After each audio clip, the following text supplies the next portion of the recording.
جيسوس يرفض طلب إدارة النصر ويبي التأجيل لنهاية الموسم.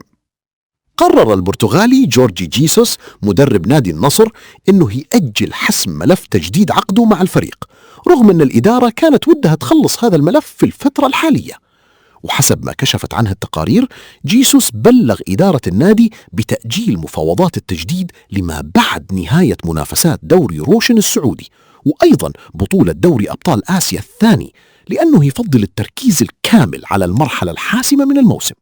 ومع كذا كل المؤشرات تقول إن فيه اتفاق مبدئي بين الطرفين على تمديد العقد لموسم إضافي، على أن تخلص الإجراءات الرسمية بعد نهاية الارتباطات الحالية.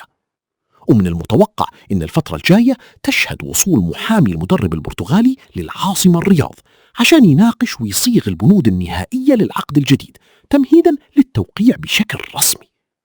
أما بالنسبة للمنافسات، النصر جالس يستعد لمواجهة غامبا أوساكا يوم 16 مايو الجاي على ملعب الأول بارك، وهذا بعد ما عدى الأهلي القطري بخماسية مقابل هدف في نصف نهائي البطولة.